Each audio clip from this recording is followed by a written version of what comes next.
Tony Khan, count your motherfucking days for that stunt you pulled on tonight. Now, you guys, there's going to be a Black Lady rant in a second, but I got to keep things in order, because if I don't keep it organized, I'm just going to end up forgetting to mention certain things in this review. So I'm getting there. I'm getting there in a second. Now, we start off with Tony Schiavone with MJF, and we also have Adam Cole, who's on video chat. Adam Cole is telling MJF that he should consider working with Samoa Joe, take his offer, because basically nobody in the fucking company likes him, and he might as well have an alliance with someone who's actually willing to work with him and can actually get shit done. Now, MJF is brushing it off, and he's like, no, I can do things on my own. I'm cool, even with being the tag champion by myself. And he says what he's going to worry about is his match with Daniel Garcia.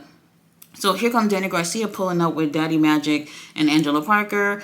And MJF asks him, are we going to get the sports entertainer tonight, or are we going to get the pro wrestler? And Daniel Garcia confirms we're getting a pro wrestler tonight. And I'm just like, yes, that's exactly what we need. That's exactly what you need right now. Just want to brag real quick. All my fellow New Yorkers in AEW are killing it. Just had to say that. Now, while all that's going on, here come Roderick and them coming up.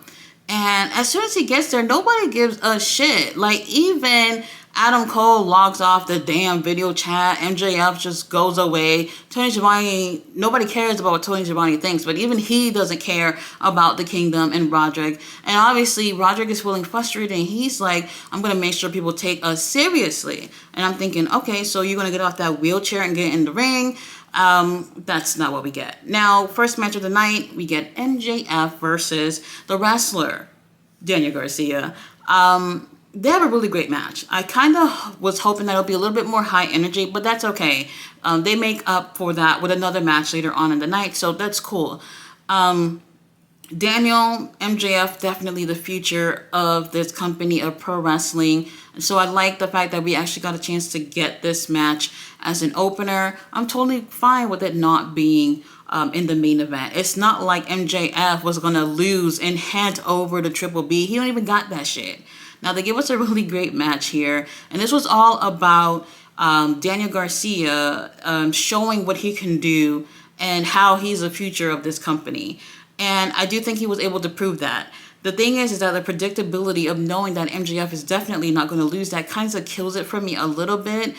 So I just don't really like when things are so predictable.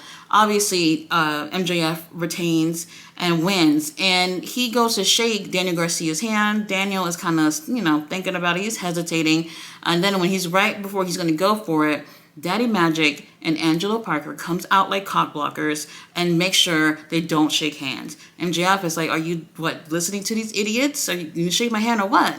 And he actually listened to those idiots and ends up leaving and not shaking MJF's hand. Either way, great opener, and I can't wait to see so much more from these guys. And I know this is the beginning of Daniel Garcia leaving that group.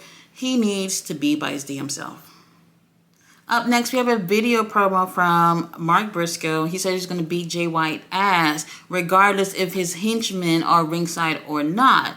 He looked absolutely great in this promo, and I couldn't wait to see him in the ring. So I figured, since everybody got MJF versus Daniel Garcia in the opener, this had to be the main event.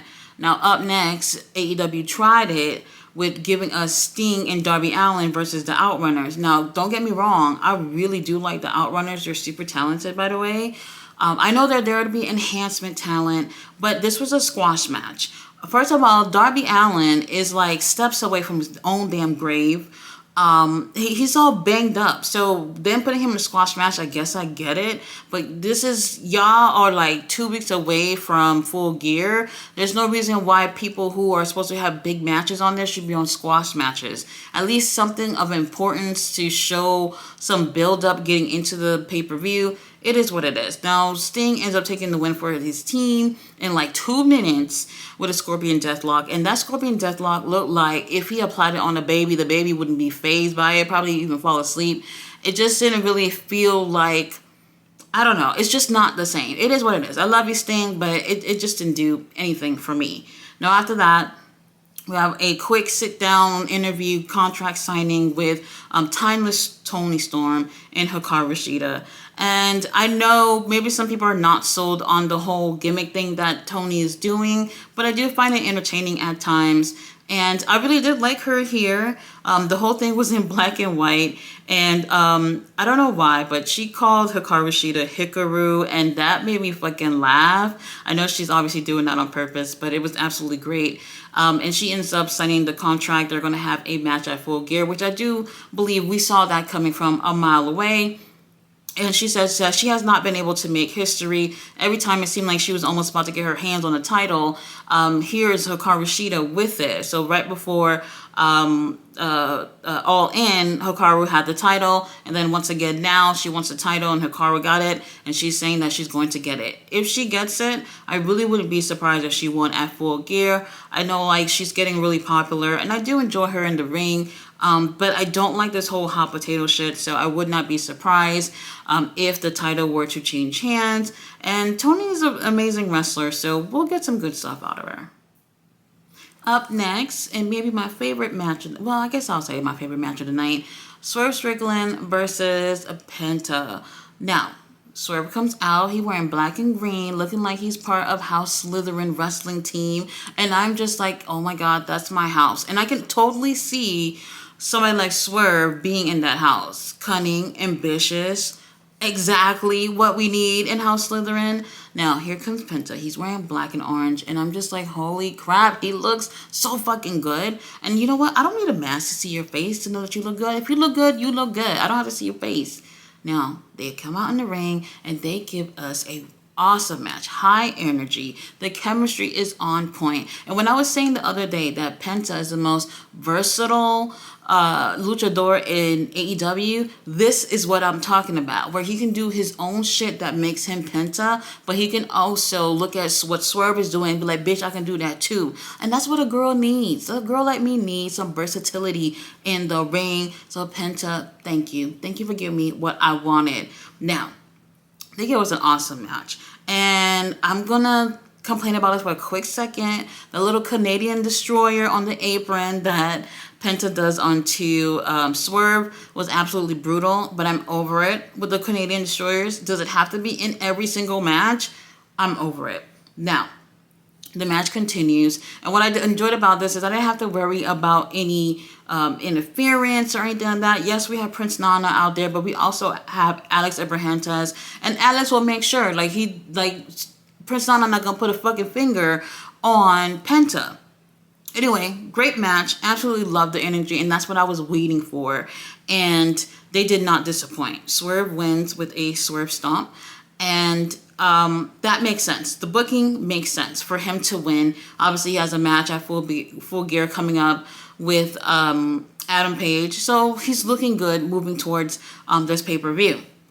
Now, right after this, Swerve is attempting to take off the mask off of Penta, and I'm just like, baby, you don't have to do all that. You won. Just leave him alone. But then here comes Adam Page running into the ring with a chair. Now, this bitch, oh my God, he is swinging and missing, and Swerve and Prince Nana ends up getting out of the ring. And then he ends up following them, but this time he doesn't miss, and he hits Swerve in the back with the chair. And he's attacking him. And even the lame-ass security guards come out, and he attacks them too. Tony Khan, should he be fined or suspended for this? I don't know. Now, he ends up continuing the attack onto Swerve and ends up crashing him through a table that was on the side of the stage. And right when he does this spot, the camera gets on his face, and this dude looks so unhinged. And I was like, okay, Adam, I've never seen you looking like this. I might take you seriously at this point, but we'll see where the storyline takes us.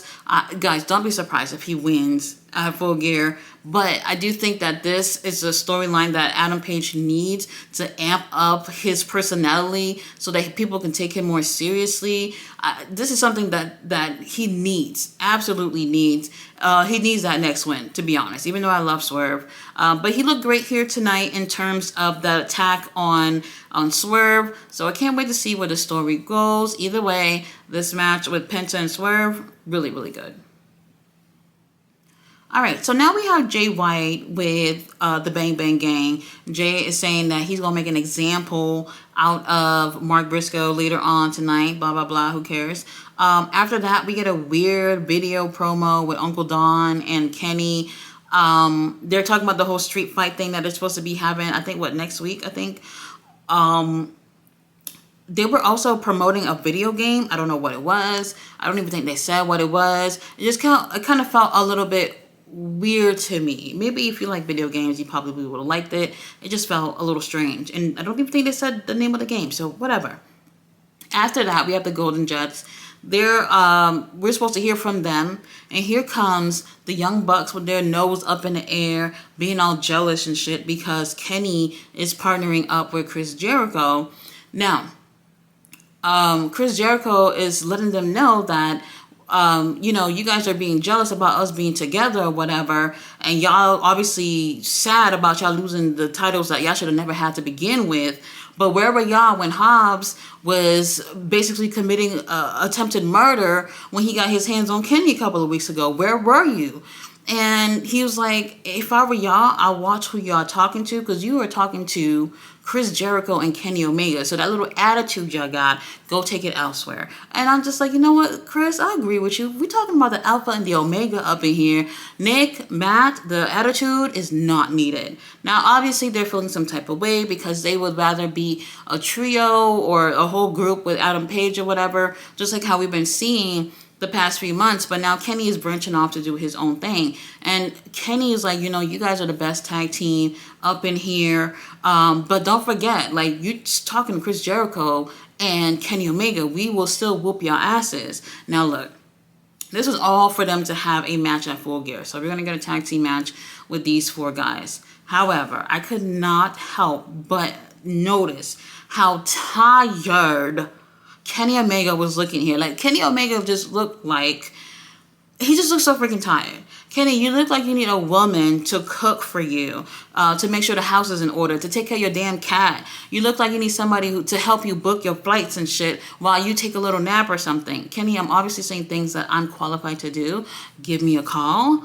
I don't know what it is, bro, but you're about to be on camera. You gotta amp it up a little bit and not look like a freaking zombie. So I don't know what that was about. But anyway, we're gonna get that match at Full Gear. And I'm still wondering, what happened to the Young Bucks getting their title shot with the AEW Tag Championships? Did we forget about that? I don't know. All right, y'all. Keith Lee versus Samoa Joe for the Ring of Honor TV title. A couple of days ago, Samoa Joe became the longest reigning TV champ. So good for him.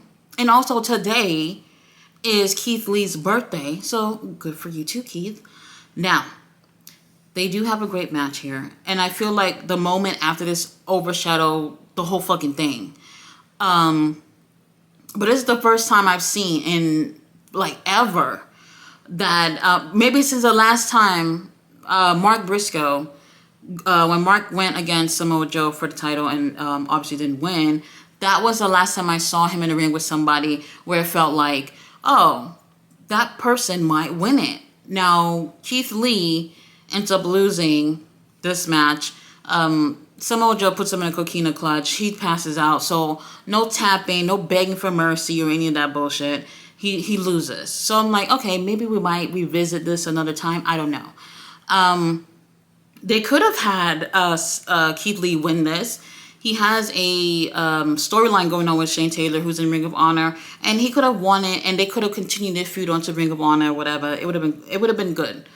But Samoa Joe retains. Samoa Joe gets on the mic, and he's like, well, he's still got his eyes set out on the Triple B. And I was like, you know what? I don't mind a double champion. What's wrong with that? That's the same thing that's going on with MJF right now. So if you had two titles, I'll be cool with it. I would even be cool with you being the top guy. Like, Samoa Joe's absolutely damn near indestructible. So it would have been cool. However, while he's telling us about him wanting the Triple B, this bitch is relinquishing the TV title. And he lays that shit on the fucking mat. And he leaves it there. I could not believe it. I was on the phone with my sister. She was over me screaming, So we had to hang up. I was in absolute shock because I could not believe that they would do this. And it has nothing to even do with it being Keith Lee's birthday and they swerved him with the title or whatever. You know, whatever. It's about Ring of Honor not being in a position for you to do that shit. They're not in a position for you to make this title look like garbage on your A show. This makes no fucking sense. The only thing when it comes to relinquishing a title, there's only two reasons. Obviously an injury where you absolutely cannot defend it one more time and end up losing it. Or they end up vacating it because you got into trouble or whatever, like what they did with the Bucks and Kenny and CM Punk. Something like that. Those are the only two times that that's fucking okay. Ring of Honor, they're not in a position for AEW to make their titles look like fucking garbage. And that's exactly what they did. Now, Samoa Joe, has he been indestructible? Yes. Does it seem like anybody can beat him? Not really. However, it does not mean that he had to have done that with the title. I get it. He wants the Triple B and they want him to look good going into that, which he might not even fucking get. And definitely not at this point because, you know, MJF got to go against Jay White anyway. So what's the fucking point of having him drop the title now?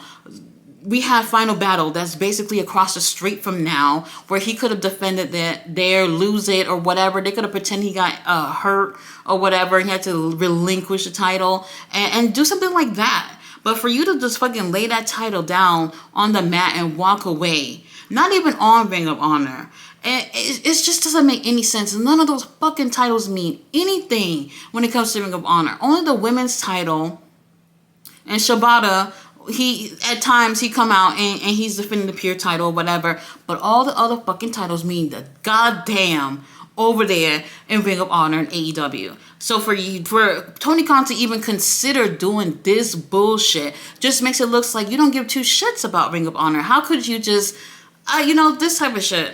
I know I'm probably taking it a little bit too seriously, but I love pro wrestling. And when you spend your little chump change, because chump change is nothing for Tony Khan for when he had bought Ring of Honor for whatever the price was, I can't remember. That was nothing for you, right? So now you can treat it like garbage because you basically did spend nothing on it. And that's so disappointing for the people like me who spend money on it every fucking month. I just spend tickets to sit fucking third row over there at Final Battle pay-per-view. I'm still going though. I'm not missing it. But I'm mad as fuck. And it doesn't make sense. Like, Tony Khan, are you a booker or you just put shit together from your fucking ass and expect people to like it? It makes no sense. You make the fucking promotion look bad doing something like this, and it's so disappointed. Like, I can't even say anything to back you up on this. The titles are supposed to be the most important things. Like how people make fun of pro wrestling, be like, it's a whole bunch of guys running around and fighting for a belt. They have no pants on or whatever. And I get it. You guys are fighting for a belt, and that's supposed to be the most important thing, to be a fucking champion. And you make it looks like garbage, throwing the six-man tags to Hangman and the Young Bucks, who would not even consider putting their fucking boots on a Ring of Honor show. You do the same thing with MJF and Adam Cole. These motherfuckers never put a single toe into Ring of Honor. Why are you doing this? I have no idea. You know what, guys?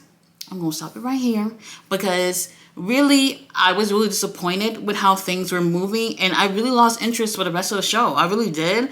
And the only reason why I didn't change our fucking channel was because I wanted to see our Sussex chicken in the main event against Jay White. So I stuck around, but I really felt like I was not interested in what was going on. And this is what you want to avoid, Tony Khan, doing things to piss off the people that actually give a damn about your shows. Now, after that, we have Hook and Orange Cassidy. They're talking. They're just standing there looking like children, honestly. And I'm not going to lie. I didn't even really catch what they said because I was such in shock about the title situation. After that, we get another bullshit squash match with the Guns versus the Bollywood Boys. When I saw them, I was like, oh my God, the Bollywood Boys. I haven't seen y'all in a minute. And this match was like 2 seconds long. The Guns win. And they're letting us know for the millionth time, like they do every time we see them on TV, saying that they want the Ring of Honor titles. I'm over it. If you're going to come out and cut the same promos, just win your match and go to the back. After that, we have a promo from Jon Moxley, and we have Wheeler Yuta, who's there beside them. BCC, they never do any wrong in my eyes. These guys are amazing. Now, Moxley's letting us know, like, what kind of example would he be for our little Wheeler Yuta over here if he does not whoop Orange Cassidy's ass? And I'm just thinking, yeah, he's right. Like, he's trying to be a mentor, like a father figure to Wheeler Yuta. He has to be Orange Cassidy's ass, if not for anyone else, for me. Please whoop his ass and take the title from him, Moxley. Thank you. Now, Wheeler Yuta said something to Hook at the end. I'm not gonna lie, I didn't even hear it. I was still distraught about the TV title. It's absolute bullshit. After that, we have a video promo from Wardlow, who obviously is upset about MJF and he wants a Triple B. And I love the fact that we have Wardlow in this situation. Now he is at the gym working out and he's just looking absolutely yummy. And I cannot focus because of the whole TV title situation. This is just how you end up losing interest of your fucking fans who's watching. And then you start seeing those ratings go all the way down because you're just giving us bullshit. Up next, we have ladies in action. Julia Hart versus Red Velvet. Red Velvet has been gone for most of the year, since like maybe January or so. I forgot what injury she had, but she has been gone for quite some time, and we finally got her back. I do enjoy her. I really do like her in the ring. Now, she has a nice competitive match with Julia, and sometimes I wish they would not place the women's matches right before the main event. Well, I mean, I get it. It's right before the main event. Most people are going to be tuning into that, so they'll get a chance to, sit through the women's matches too and see how awesome they are. But I wish they'd place them in different spots on the night sometimes. I really do like these girls, and Julia is over as hell right now. You can see that, despite her being a heel, the crowd is really enjoying her. They were enjoying Red Velvet here too, but we've had a chance to see Julia, rise and become someone, a force to be reckoned with here in AEW. So I like that, and I just want to see the other women being built up, like how we've been seeing with Julia, and it's great to see what they've done with her. Obviously, while this was a really great return match for Velvet, she was not going to take this win. Not for storyline purposes, but she did have a really great effort here with Julia. Julia ends up winning this with a moonsault. And a nice, clean one, by the way. Now, after she wins, you're thinking it's over, but she goes ahead and hit a Heartless onto Red Velvet. And here comes Sky Blue. And the two of them are staring down each other in the ring. And I'm just like, okay, they're going to start throwing hands, or the both of them are going to beat up on Red Velvet. But instead of that happening, here comes Willow and Chris Statlander. I don't know what Chris was wearing, but girl, where you get it from? I would like to wear that too. Now, I kind of thought that maybe Sky Blue would just end up joining Julia then in a tag Willow and Chris Statlander, but it doesn't happen. Obviously, the numbers game is an issue here for Julia, so Julia ends up leaving and going to the back. I wonder where the story is going. It's kind of still unclear at this point. So now we have a new member on the AEW roster, Mariah May. Honestly, y'all should not be hiring anyone else with all the fuck shit that's going on that's over there. Y'all should be focusing on fixing AEW, and I don't even know if there's anything y'all can do about Ring of Honor at this point. But anyway, congrats to Mariah for making the roster. Now she has a moment with RJ City and basically letting us know she's part of AEW and that she looks up to Toni Storm, and she want to get a chance to meet with her. Now RJ City, he's been hanging out with Toni as of late. So he's like, you know what, I can set something between the two of you guys so you guys can meet. Now Mariah is so excited. She goes and kisses RJ City on the cheeks. And RJ is looking at her like, bitch, I don't play for that side of the team. Like, get away from me. Now, I didn't really care for all this, but I'm glad to see Mariah in AEW. I hope this does something for the women's division because they need something to help them. All right, you guys. Main event time: Mark Briscoe versus Jay White. Every time I've done this a few times because I keep saying Jay Briscoe. I don't know. Like sometimes when I see Mark, I still see Jay because we're so used to always seeing them together pretty much their entire career.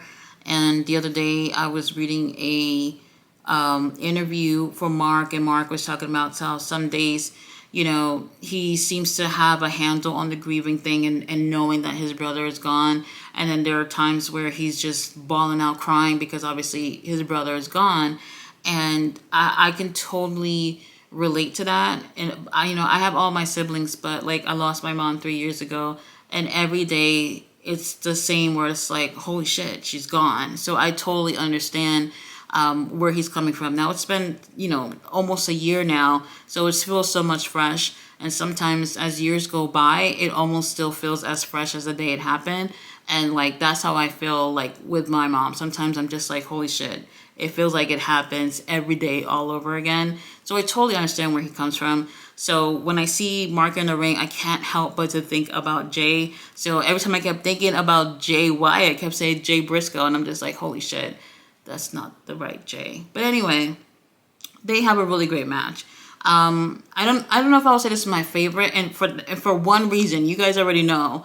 Obviously, the interference with Bullet Club Gold was just all over this, and I suspected that was going to happen. I was expecting for that to happen, but at the same time, it's like I've been wanting Jay White to win clean throughout this storyline with MJF. I think that even though you were heel, you don't have to resort to doing these heelish things where you have your little groupies with you helping you win. And that's the one thing I wish they were not doing with Jay White, at least not all the time. So I would have loved to see a clean fight with him and Mark Briscoe. This is the first time they locked up one-on-one. They have done like tag team matches and stuff in the past, but I don't know. I feel like it was a little bit of a missed opportunity to have Bullet Club Gold members interfering here. But anyway, great match. Mark Briscoe is back and he's looking absolutely great. So I can't wait to see what they're going to end up doing with him, whether it's Ring of Honor, let me not even mention Ring of Honor, or AEW, whatever the situation is. Jay White obviously wins. When he wins, here comes MJF. MJF comes out and he's looking like he really wants to take the Triple B back. And obviously that does not end up happening. And he ends up knocking out all the members except for Jay White. And it looks like we're going to get an exchange between him and Jay White. But Jay White ends up sliding out the ring. Not today, bro. You're going to wait for Full Gear to get your hands on me.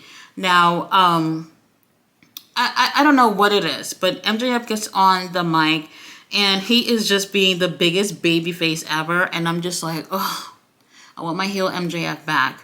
And while all this foolishness is going on with MJF being just the top babyface in pro wrestling, we have an attack going on backstage. The Acclaim is getting attacked by 4 men wearing all black. And they even end up throwing our boy Anthony Bowens through a glass window. And MJF is so distraught, he ends up running to the back to go check up on them. And by the time he makes it there, those 4 guys are gone. And it's just the Acclaim laid out, damn near dead. And I have to really think about this because now I'm thinking back to the beginning of the show. Roderick talking about how people are going to put respect on his name, whatever the hell he said. And I'm just like, it's Roderick. Roderick, the Kingdom. So I think it's Roderick in the mask. And the other 4 people, the Kingdom, damn, what's his fucking name? I was just thinking about. I can see his face. Undisputed. What's his freaking name? Kyle O'Reilly. If not Bobby Fish, no, it gotta be him because I do think Adam Cole's foot is fucked up. I really do think he's at home with his foot messed up. So maybe Bobby Fish. I'm not 100% on Bobby though, but it's definitely the other 4. And that's who I'm sticking with when it comes to who those guys are. I feel like it just seems apparent at this point, especially after what Roderick had said in the beginning of the show. Nobody fucking cares about them, don't respect them. It has to be Roderick involved in this at some point. Definitely with the Kingdom. And I think Kyle been injured for God knows how long. And like I said, Bobby, I'm not 100% with, because I know he parted ways with AEW, but they could make up. So who knows? That's my pick on who those guys are, and I'm sticking with that for now.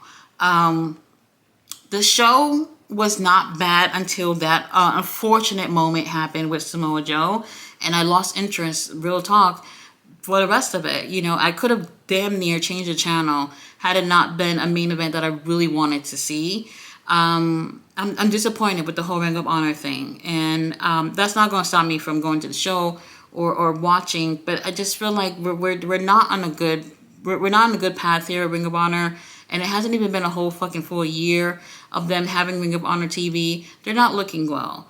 Tony, if you're not gonna take care of this promotion and you're gonna neglect it like the way it is looking right now, give it to someone else that can help fix it. Fucking give me a call and I can tell you what's wrong and what to fucking do. Because at this point, I feel like he's clueless and he got too much on his hands outside of wrestling too. So I just don't get it. He needs to step back from Ring of Honor and let other people take control of that. And we may have an even better promotion than what we've been seeing all year round. Guys, thanks so much for watching my review. I'll be back tomorrow with Ring of Honor. Bye.